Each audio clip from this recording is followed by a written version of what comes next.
అంటే ఇప్పుడు ఈ మెడికల్ దాంట్లో అంటే ఎక్కువ సంపాదించవచ్చు అని అంటారుగా, అంటే అందులో సంపాదించినామని ఇందులో పాలిటిక్స్లో పెడదామని వస్తున్నారా ఏంది పాలిటిక్స్లోకి? ప్రతి దాంట్లో ప్రతి ఫీల్డ్కి సంబంధించి ఎవరు ఎన్నన్నా మాట్లాడుతుంటారు. మనకు ఒక సామెత ఉంటుంది కదా, నరం లేని నాలుక ఎన్నన్నా మాట్లాడుతుంది అని చెప్పేసి. అట్లా ఇప్పుడు దాంట్లో దిగి చూస్తేనే దాంట్లో సాధక బాధకాలు అనేటివి మనకు అర్థమవుతాయి. బట్ ఏంటంటే యాజ్ ఆఫ్ నౌ నేను మంచిగానే ఉన్నా.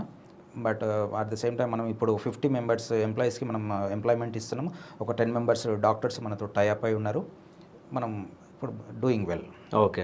ఒకవేళ ఇప్పుడు ఇండిపెండెంట్గా మీరు నిల్చొని ఒకవేళ కార్పొరేటర్గా గెలిస్తే సో మీరు ఏం చేయాలనుకుంటున్నారు అంటే గచ్చిబౌలి డివిజన్ ప్రజలకి? ఒకవేళ నా డివిజన్ ప్రజలు నా మీద నమ్మకం ఉంచి నాకు గనక అవకాశం ఇస్తే గనక ఖచ్చితంగా వారికి ఉన్నటువంటి problems like major issue traffic jam అన్న.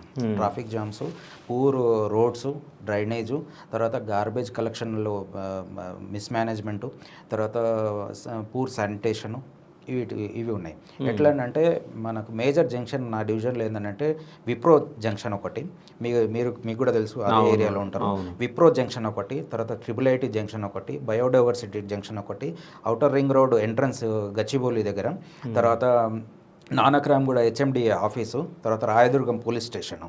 ఇవి మేజర్ జంక్షన్స్ అన్నట్టు. ఈ జంక్షన్ల నుంచి ఒక్క వెహికల్ పాస్ కావాలంటే దాదాపు మార్నింగ్ అండ్ ఈవినింగ్ అవర్స్లో దాదాపు మీకు 10 మినిట్స్ పడుతుంది మీ టర్న్ రావాలంటే. నేను నిజం చెప్పాలంటే మా ఇంటి దగ్గర గౌల్దొడ్డి నుంచి నేను ఎస్ఆర్ నగర్ రావాలంటే గంటన్నర టైం పడుతుంది. అవును.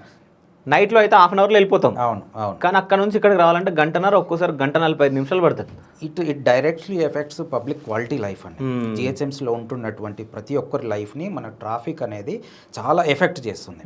అది ఎకనామికల్గా, తర్వాత పర్సనల్గా హెల్త్ విషయంలో కూడా చాలా ఎఫెక్ట్ చేస్తుంది. మరి ఈ ట్రాఫిక్ని ఎట్లా కంట్రోల్ చేయొచ్చు? మరి ఎట్లా కంట్రోల్ చేయొచ్చు అంటే అర్బన్ ప్లానింగ్ అనేది కరెక్ట్గా ఉండాలి. ఓకే. హెచ్ఎండిఏ వాళ్ళు ఫ్యూచర్ ఫోర్కాస్టింగ్ ఒక 50 ఇయర్స్, ఒక 100 ఇయర్స్ ఫోర్కాస్టింగ్ చేసుకొని మనకి రోడ్స్ ప్లానింగ్ చేసి ఉంటే ఇది బాగుంటుండే అన్నట్టు. నేను ఇంతకుముందే చెప్పినట్టు ఫస్ట్ బిల్డింగ్లు వేసేసినారు. ఫస్ట్ బిల్డింగ్లు లేపేసి తర్వాత రోడ్లు వేయడం వల్ల ఇదంతా అవుతుంది.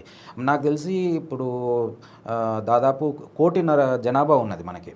1.5 జనాభాకి కోటి కార్లు ఉన్నాయి, ఓన్లీ 4 వీలర్సే. ఇప్పుడు ఇది డేటా ప్రకారం మనకి అంతా గూగుల్లో దొరుకుతుంది. మనకున్నటువంటి డేటా ప్రకారం 1,50,00,000 మంది జనాభా ఉంటే మనకు జిహెచ్ఎంసీ రోడ్ల మీద తిరిగేటువంటి ఓన్లీ 4 వీలర్స్ మాత్రమే, కార్లు మాత్రమే 1,00,00,000 కార్లు ఉన్నాయి. ఈ 1,00,00,000 కార్లని మనం ఎట్లా మేనేజ్ చేయాలా?